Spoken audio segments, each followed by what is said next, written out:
Greetings,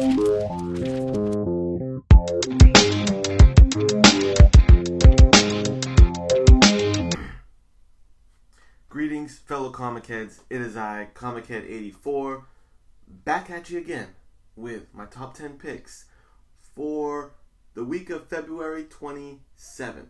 So we're going a couple weeks out here, kind of. I've curated a little list of some books that I'm personally going to be on the lookout for.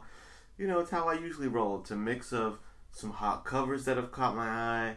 It's some storylines that I think are going to be good reads. Just stuff that your boy has got his eye on in general. And I want you guys to be aware of it. Let me know what you think. Alright? So, without further ado, let's just kick this baby off at number 10. So, at number 10, I chose Thunderbolt. Peter Cannon's Thunderbolt. Number 2, this is a book by Dynamite Comics.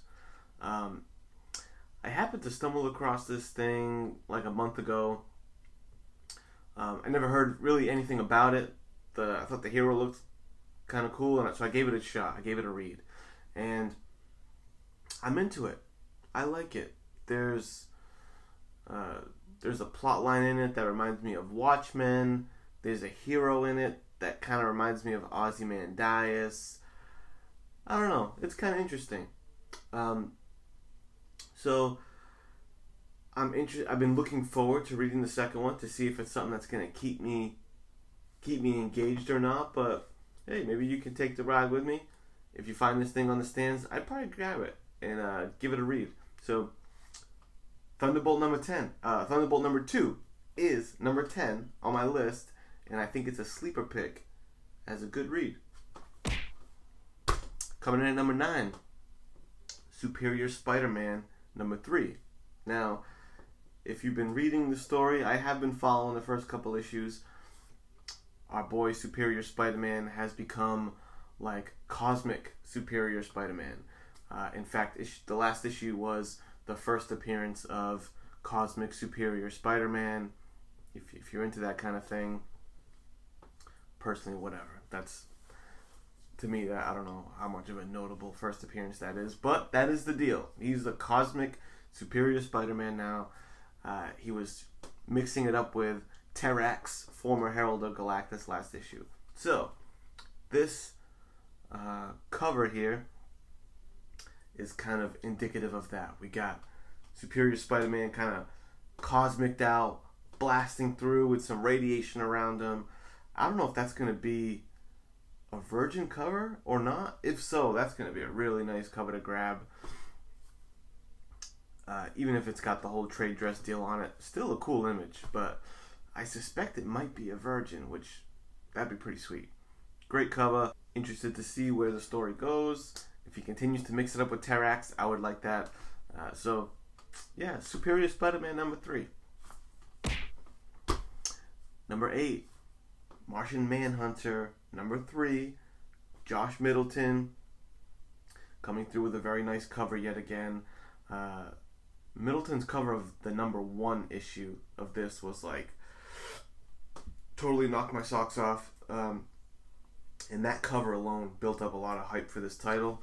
I think once people got their hands on it and read the first couple issues, it lost a bit of the buzz because it's not the best read in town, you know. But Middleton does it again with this really cool cover. I'm into, green Martian love, and that's kind of what we got here. We got a little Conehead vibe almost. Just an eye-catching cover, So, Martian Manhunter number 3. It's on my list. Number 7, Heroes in Crisis number 6. This is one I'm into the read. I'm curious to follow this thing through and see where it goes. There's things I like about it. There's things I don't like about it. And that seems to be the consensus with this book. I notice it's like love it or hate it kind of thing. But overall, I'm into it. Even the things that I'm not crazy about is not enough to deter me from the overall story, which I'm invested in and I think is cool. This is one of the few that I'm bummed out. I'm disappointed at the Polaroid cover, which I've loved so much in this series, is not that impressive. The A cover is where it's at for me, but the B cover is the Polaroid of, I think they call it the loss of Barry Allen. And man, I think they could have just did it so much better. They're not even really showing Barry Allen on the cover. You're just seeing like his hand. You're seeing people reacting to the loss of Barry Allen, where he's supposed to show a Polaroid of the traumatic event, with Batman. There was a Polaroid of him getting his back broken, not a picture of someone standing off to the side going, oh my god, he's getting his back broken, right? Same thing with Superman. Superman's like cracked on the ground, dead, that iconic image. It's not a Polaroid of Lois Lane, Superman is dead, with like his foot in the foreground. So it's like, just show me a cool Polaroid of, Barry dying off into the ether, whatever. So anyway, missed opportunity with that Polaroid, but Heroes in Crisis drops on the 27th, and I'm going to continue to pick it up. Number six, Spider-Man back on the list, ASM number 16. This cover is pretty cool. I'm just happy to see Kraven back in the mix. This one made the list, not so much for that cover, which I do enjoy. I guess they're going to be starting a big storyline for ASM this year called The Hunted, and it's going to be Kraven-centric. This issue marks off, the road to The Hunted. You know how they always do that. It's like road to Infinite Crisis, road to whatever, or countdown to. I wish they would just kind of just start the freaking storyline, start their event, instead of like road to blah, and then after the event, the aftermath of blah. Like, just give me the freaking event, right? Anyway, that's what's going on here. I'm interested to see that. Kraven is one of my favorite Spider-Man villains because Kraven's Last Hunt. This is it in trade paperback, which is a really sweet edition, by the way. The book itself is really nice looking. Remember that iconic cover in the series? Just great stuff. Kraven, again, is my legit favorite villain. Above Venom, above all your favorites. Kraven's that guy. So, I personally was psyched to see Kraven. He's going to be like the mainstay for the story arc that's happening this year. So, ASM 16 is kicking that off. I've been on hiatus from ASM for a long time now. Honestly, I haven't read Spider-Man in a long time because he's not one of my favorite heroes. But I'm going to try to jump back on the train starting this issue and see where it goes. Okay, we're at the middle of the list, and you know what that means. It's the books that I'm going to pass on, the pass list. And as I went through the list, there weren't that many books that I felt strongly about passing on. One book that I am going to pass on is Captain America number 8. This Alex Ross cover. And part of why I'm passing on this is because of the Alex Ross artwork. And I kind of just want to make a quick point on Ross with this pass choice. He is, he's got a great style, obviously. It's not as jarring as it used to be when he first got into the game. He puts himself out there a lot. He does a lot of work. But he needs to get away from this big close-up of the head image. He does it a lot. I feel like it's an old trick. It doesn't do anything for me when I see it anymore. So I wish he would get away from that. I know a lot of times artists, their style evolves over time. But I feel like he's still...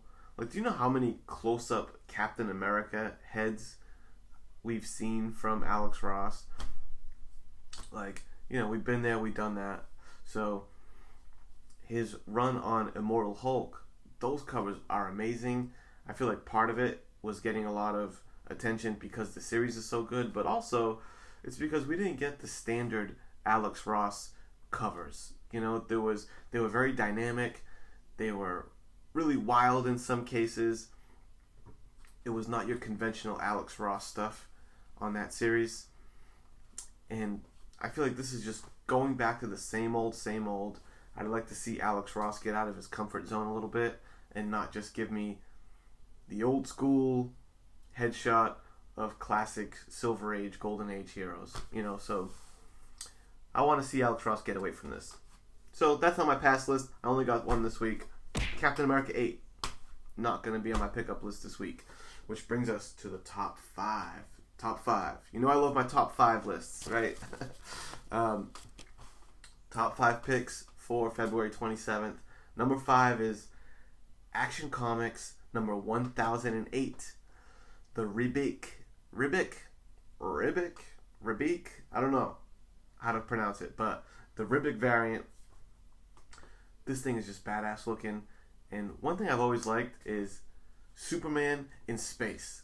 Superman in space is like one of the coolest images to me because he's not a character that you usually think of as a cosmic character. When you think Superman, you know, it's not the same way that I think of Green Lantern. When I think Green Lantern, I'm thinking space cop. He's out in the galaxy. Silver Surfer, that's a cosmic character surfing the waves, right, of space. But Superman, I always think of America. Feet planted on the ground, either a metropolis in the background or a farm in the background. Boom, America. But I love when you imagine Superman in space and treat him like a cosmic character. I would love to see more of that. I know right now they're in like a grounded Superman mode, but I'd like to see more cosmic Superman. He is an alien. He's not from Earth. So anyway, whenever you give me Superman with like a space cosmic background, I love it. I love seeing him in that setting and thinking of him in that way. So Action number 1008 is in my number 5 spot. Number 4, Daredevil. Daredevil number 2. This cover is incredible, man. This is just, I like the minimalism of the color palette. I don't have it in front of me, but I think it's like there's just like 3 main colors used on this. The way they use the red really pops. This is the A cover too. This is not one of these fancy pricey variants, 1 in 10, 1 in 25, 1 in 50, which I think this cover could have been. Because you know how Marvel is. When they have like a sick cover, they make you pay for it. They make it like this crazy incentive variant. This is the A cover, even though I think it could have been one of those, you know, rarer variants because it's that good. I really like it. The first issue passed me by because I was just annoyed that it was a number 1 issue. I'm getting like fatigued from all these number 1 reboots, and I didn't pick it up. But maybe I will, because this number 2 is really sweet, so I might want to catch up. Number 3, Marvel Comics presents the Michael Cho variant. Dude, this thing is awesome. Michael Cho's style is really cool. I feel like we don't see it enough. It's reminiscent of Darwin Cook, which I'm a huge fan of. And since Darwin Cook hasn't done like a ton of Marvel work, seeing Michael Cho do his thing in Marvel is kind of the next best thing to get that fix, right? So, really cool cover here, and I like how he's laying it out like a vintage poster or something. It's reminiscent of, if you like this, you'll love the run of covers that he did for Civil War II a couple years back, where he did a nice run of covers that were similar in the vein as what he's doing here with this Presents cover. So I love that. I love his style in general, and I love when he does these kind of poster type, almost like concert poster style. I don't know, but it's really cool. There's also another variant cover of this comic of Wolverine and Gorilla Man. That's pretty sweet, and I'm expecting it to be a good read too, because the number 1 issue was really nice. I liked it. if they're gonna, I'm assuming they're gonna continue the same vein as they did with the last issue. Was like 3 separate stories, and they all tied into like historical events. So I like where this series is going, and I love that show cover. Number 2, Fantastic Four, number 7. Man, the first like 5 issues of Fantastic Four did nothing for me, and I love the Fantastic Four. Last issue, number 6, knocked my socks off with this story that they're introducing of Doctor Doom versus Galactus, and I read that issue like half a dozen times because I thought it was so well done. The artist is killing it. Really good stuff, interesting stuff. So I've been eagerly awaiting to see the next issue and what they do with it. They're going to continue that storyline. There's now, Doctor Doom has his own herald now, which is just really interesting. Victorious is her name, which I thought that was pretty clever. So, Fantastic Four number 7, and there's a variant. There's a Bill Sienkiewicz variant and of Mr. Fantastic, and that thing is pretty sweet. And I had to give this Sienkiewicz cover a shout out because on a live stream the other night with Mr. Miracle and the Real Comic Night and Comics Most Wanted, they joined me last Friday night as we counted down the top 5 Marvel movies. Subscribe to those guys, by the way. Great channels. I dropped a hot take in that video, and I said something to the effect of, man, Bill Sienkiewicz covers are overrated, and I think I used the G word actually, and actually called them garbage. I don't know. I was fired up. It was like a Friday night, I don't know. But I was like, man, Bill Sienkiewicz covers are weak. A lot of them are garbage. And the guys definitely did not agree with me. And I stand behind that to a certain extent. There are some covers that I do feel are overrated. I say that because sometimes he delivers stuff like this Carnage cover. I remember seeing, there was like a Batman cover that I remember seeing recently. And it's like, I get the loose artistic nature, almost really an abstract vibe to his work. Some people are into it. Maybe I'm more of a meat and potatoes guy. Maybe I don't have as sophisticated a palette, whatever. But sometimes I see some of these covers and I'm like, that ain't doing it for me, dude. That looks sloppy. But in saying that, Sienkiewicz has some incredible work. You know what I mean? Like, I remember his cover of Elektra from that iconic series of his, Elektra number 4 especially. That's like one of my favorite covers of all time. And just not to mention, he's been around for so long. He's an OG in the game who has some tremendous work. But, there's some times where I'm just not a fan of it. So I wanted to at least do a little, redemption of, I acknowledge, Sienkiewicz does kill it pretty hard. Sometimes, a lot of times, let's be honest. And he's really doing his thing on this variant of Fantastic Four 7. Really sweet Reed Richards cover, but the storyline is what's bringing me back for this one. It's number 2. Number 1, y'all. The number 1 pick for me is Wonder Woman 65. If you've been watching my videos, you know that I've been, trying to make the point of not getting suckered into these hot women covers of titles that I'm not reading. But every now and then, I see covers like this, and I'm only a mortal man, These covers just have an effect on me. It's crazy. They're impressive, no matter how you cut it. This is one of the most amazing Wonder Woman images I've ever seen. It's stunning. I prefer comics in general, but I prefer these books in the regular format instead of like landscape mode, like the last one that he did. This thing is incredible. It's in that basically a virgin cover, DC style virgin cover, which I'm really happy that they do because it just highlights the artwork. And this thing is incredible. So that's the number one pick. You gotta grab Wonder Woman 65, slab this thing. How cool would it be to have this thing at a 9.8 in a nice case, Art Germ style, like this one. It's just good stuff. So that's the number one pick. I hope you had some fun. I hope you enjoyed it. Those are my 10 picks and my one pass.